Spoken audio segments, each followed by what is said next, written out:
Hello everyone, welcome to another lecture for drug delivery engineering and principles. Just a quick recap of what we did in the last class. In the last class we discussed reservoir type systems.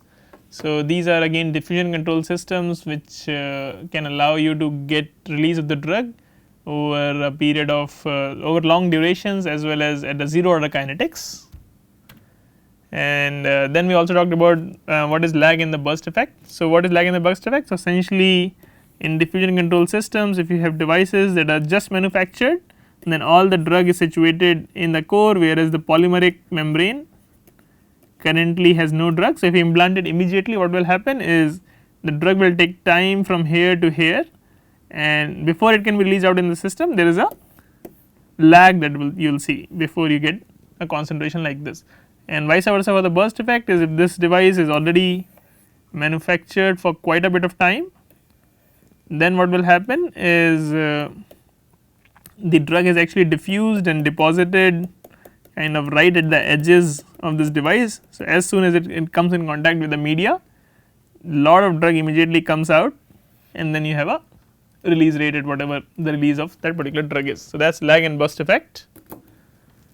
Next thing we discussed was what are the sort of kinetics for which the drug is releasing out. So obviously there was a big equation that we then made an assumption for T for longer durations, and what we found is the rate of release of the drug is equal to the area through which it is coming out, the diffusion coefficient of the drug, the partition coefficient of the drug with the polymeric membrane, the solubility in the polymeric membrane, and what time point are you looking at, as well as the thickness of the membrane. So it is very easy to change the release at any time t by changing either the area of the device itself or changing the thickness of the membrane that you are working with. Of course, if you change the drug itself, it will have a different kinetics because this D and K will change as well as CS.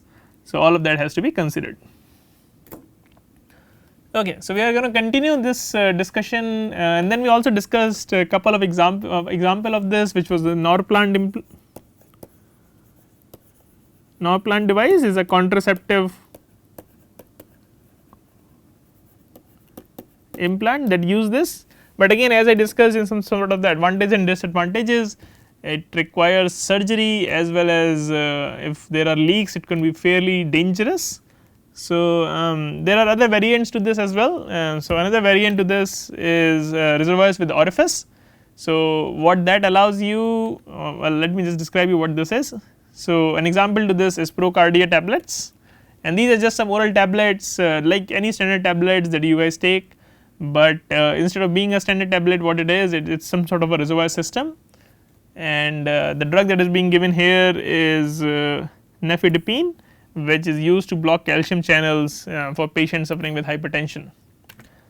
And so this is how it looks. As I said, it is a fairly standard tablet. The key thing here is this hole that is present on the tablet, and so what will happen now is this is some sort of a laser drilled hole which allows the drug to slowly diffuse out. It is a very tiny hole in nanometer 1 to 10 nanometer range depending on what drug it is. So that allows you to have a very slow diffusion of the drug out, and what is the driving force for the drug to come out is essentially sort of osmotically driven. So it is a push pull osmotic pump, and so what it is before epuration the drug itself, in this case this tablet does not dissolve unlike the other tablets that you guys use. So in this case this is a hard surface which will not dissolve in your stomach, but as I said there is a very tiny hole here, and the drug is of course loaded into the system, and then there is a polymeric push compartment which has a very high osmotic gradient. So what will happen is the solvent from the surrounding, once it comes in contact with fluid in your stomach and the gut, the solvent will tend to go in because of osmosis, because there is a higher salt gradient here compared to outside. Now because this is going in, what will happen is this polymeric push compartment will start to expand and start to push the drug which is loaded in this reservoir. Now this drug obviously can take certain pressure, but then after that it starts to slowly come out from this hole that was laser drilled in it. So that basically is the mechanism. It is essentially osmotically governed, it is still a reservoir system, and that gives you a fairly smooth release rate. What it does is, instead of this drug half life which is for 2 hours, so if you take a tablet which immediately dissolves in your stomach and whatever gets absorbed, this will only have a half life of about 2 hours, but this can allow you somewhat to increase that half life to 24 hours. It prevents you from any kind of surgeries, because this is again just a tablet that you are taking up which gets excreted out through feces, and so there is no surgery. The leaks are not typically that dangerous because it is anyways in a flush out system. So, even though it may cause toxicity, it is not as dangerous as the noc19 implant which is already in the skin. So, this is one of the kind of an alternative to that. Another example here is these LZ mini osmotic pumps, and what are these? This is kind of a picture to that. This is just for a size scale, very widely used actually in research for animal experiments, and it is essentially a size of capsule. This is just to give you some sort of an idea of how big this is, pretty much like less than half of the finger, and what it contains several components. So, like the previous system, it has a semi permeable membrane outside on the outer core, then you have an osmotic layer containing very high concentration of salts. So, this is highly charged and highly filled with lots and lots of ions, and then on the inner core you have your agent filled up into a reservoir with a hole through all of this. This is an impermeable reservoir, but this is somewhat that flexible, so it can push the drug out once it gets some pressure on it, and then instead of having in the hole open, what they have done is they have put a flow modulator, and what this does is this flow modulator will then kind of modulates the flow. So, even if lot of pressure is there, it kinds of allows you to not let all the drug come out immediately and prevents leaks and all. So, the concept is of course that the rate of delivery is controlled by the water permeability. So, as the water is going to permeate into this membrane, into this osmotic layer, it is going to push on this impermeable reservoir, and that is going to essentially drive your drug out. This is independent of the drug formulation. So, in this case, like unlike in the previous cases that I was saying that you can't use high molecular weight drugs, only low molecular weight drugs are possible because of the diffusion through this polymer membrane. This one does not even have a polymer membrane, it is a hole. You can define the size of the hole, it could be 1 nanometer, it could be 10 nanometer, it could be 100 nanometer. So, any bigger objects can also come out, there is really no limitation to that. So, typically the rates that this company is able to achieve is between 0.11 to 10 microliter per hour, and then of course that gives you quite a bit of range to play around with.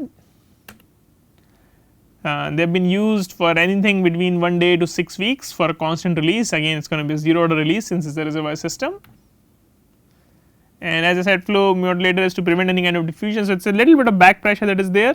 So, only if there is a good enough pressure coming in from the osmotic layer, only then the drug can actually come out. And as I also mentioned, even if let us say there is some accidental problem with the pores or with the device, it acts as some kind of a prevention of large accidental spill from happening.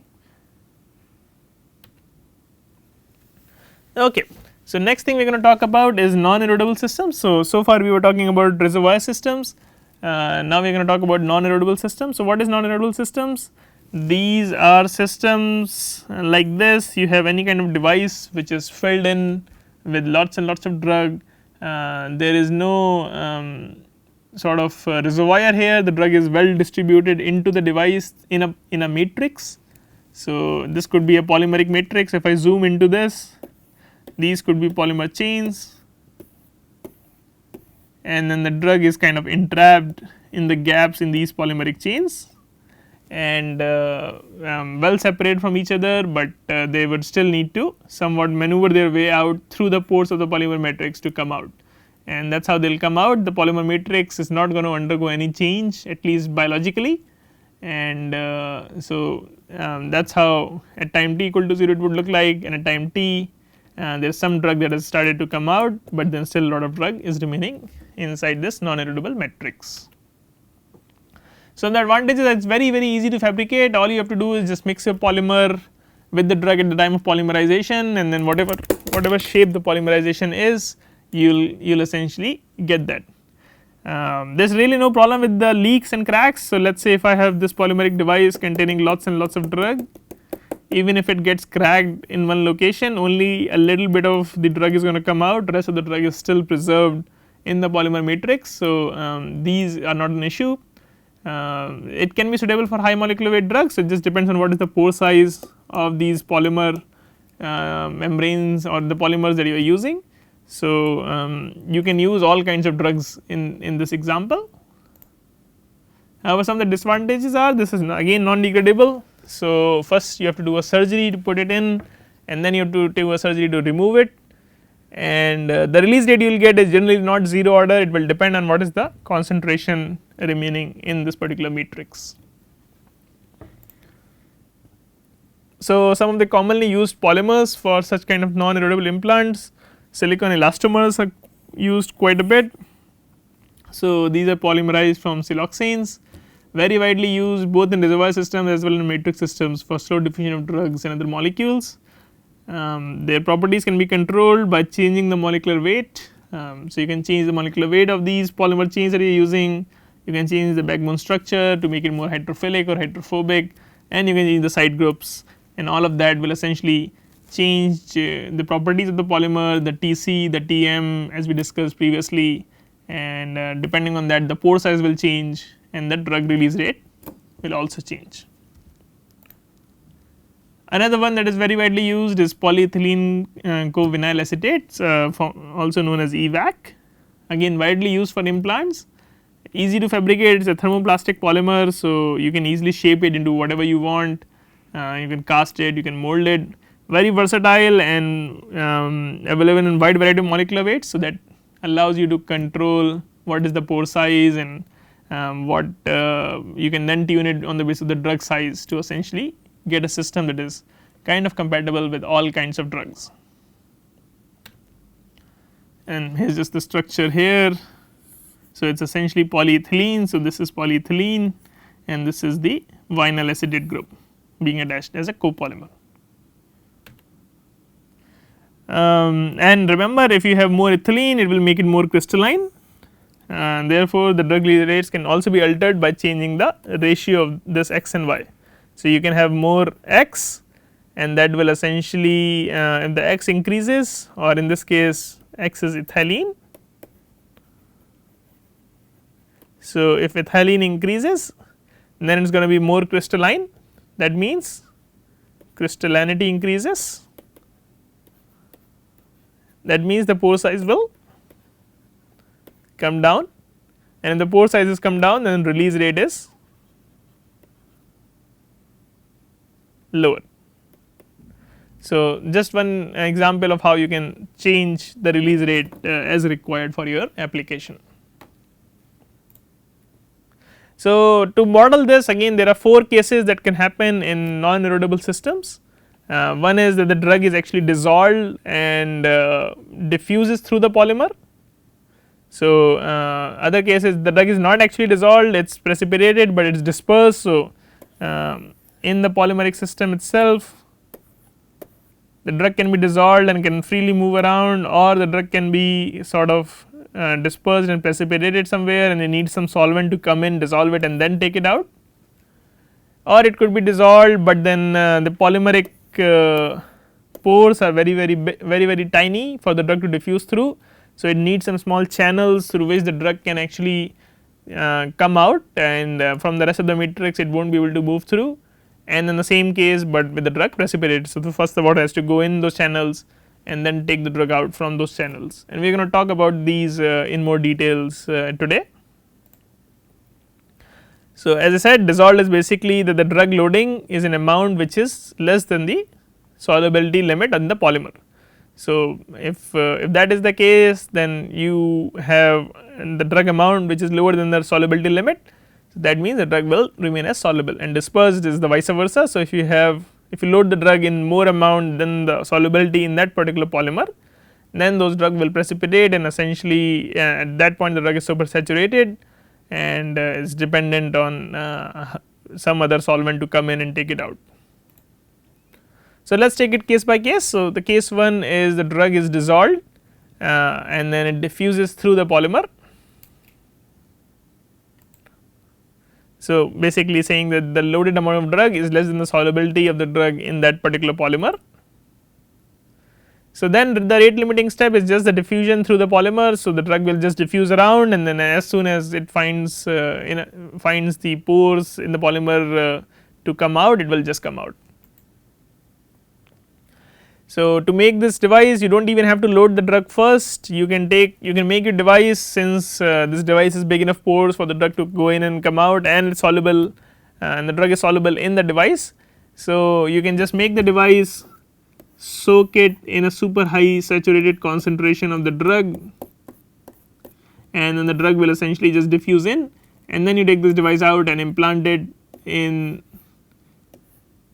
something that does not contain drug, and then the drug will come out. So, essentially just kind of using the osmotic gradient of the drug itself to kind of load and release.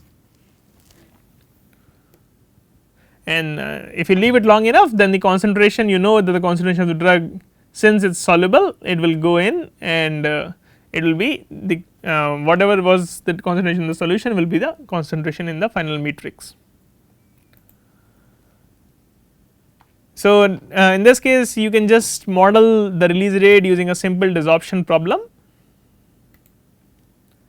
And so, just an example here. So, let us say your device has a total thickness of L, and we want to kind of define it as a function of x. So, right at the center there will be least amount of drug coming out, obviously this will be the last that will come out, the one at the edges will come out immediately. So, again going back to Fick's law, in this case we are only talking about one dimension. So, we are talking about 1D. So, it is only x that is present, the y and z are not there. And so, if you want to define some initial condition, you can define it on the basis saying that C is equal to C0, which is the initial loading concentration at time 0 at any distance between 0 to L. So, this is the drug is essentially uniformly distributed throughout this device, and then C is equal to C exterior at time t equal to 0 when between at x equal to 0 and L. So, basically saying at the boundary, since this is we are considering a large media through which drug is going to be uniformly distributed, let us say this is C exterior. So, at the boundary it also has to be C exterior for continuity, right. So, at both these places the concentration of the drug is going to be C exterior, and the dC by dx is equal to 0. So, the change in concentration is going to be 0 at x is equal to L by 2. So, right in the middle there will be no change because it is going to be similar on both sides. So, we can solve these equations further, and we can get the release kinetics at different time points. So, what is done in this case is, if you solve these, it will result in a very large equation with lots and lots of terms, but you can then do some approximations for early and the late time points. So, this is obviously we are talking about a slab which is long. So, here is your slab from the previous slide, which we are saying is a length of L. So, for the amount that is released at any time t, the solution it will boil down to basically these two equations. This is for the early time where mt represents the amount of drug that is being released at any time t, and m infinity is the total amount, basically the amount of drug that is released at the time infinity. And if you do an approximation saying that if mt by m infinity, so only about 60% of the drug or less is released, you can use this equation, which is in a very simplified format is nothing but 4 multiplied by the square root of diffusion coefficient time divided by the pi L square, where L is the thickness of this slab. And for the late time point, you can then neglect some other terms from that large equation, and you will get an equation which is again is in that approximation. So, For anything between 40% to 100% you can do this approximation. So, as you can see there is a bit of overlap here. So, between 0.4 to 0.6 you can use any of the two equations and they will give very similar values. So, and then you can obviously differentiate it. So, this is the total drug that is released, but if you differentiate this equation with respect to time you will get what is the release rate at that particular time. So, dm by dt, and that will be then represented. It is nothing but differentials for these, and again this will be represented, this will be from 0 to 0.6. So, about for 0 to 60% of the drug being released, and this equation will be for 0.4 to 100%. So, 40% to 100%, and these are the terms that you will get. Again you do not need to remember this. If we do have any questions we will give you the equations, you just need to know what these terms mean and how is the significance in terms of drug release. And if I then graphically plot it, what you end up is with a graph like this, and as you can see from the 0.4 to 0.6 both of these will be valid, and so this is the late time approximation, this is the early time approximation, and that is how you will see the release rate over time. So, it will start to be higher just because there is quite a lot of drug, but as the amount of the drug decreases the release rate will, or the the release rate will continue to decrease. So, if I have the slab and now if I have to change the release rate, I can easily change it by either changing this length, the L, or by changing the time, but in case release rate it will all change according to that. So, if you then solve this for different geometries you get different results. Again it becomes a large equation that if you use long enough times you can neglect some terms, and if you use early times it is defined by some other mechanism. So, these are how the equations come out to be. You do not really need to remember these, but this is just for information, and what you find is that the sphere releases very quickly compared to cylinder and compared to a very long slab. So, this is how just the kinetics is. Now, let us take the second case in which now the drug is actually not soluble, but it is dispersed. So, the loading is greater than the solubility in that particular polymer. So, again now the rate limiting step is still the diffusion through the polymer, and the drug still has to come out.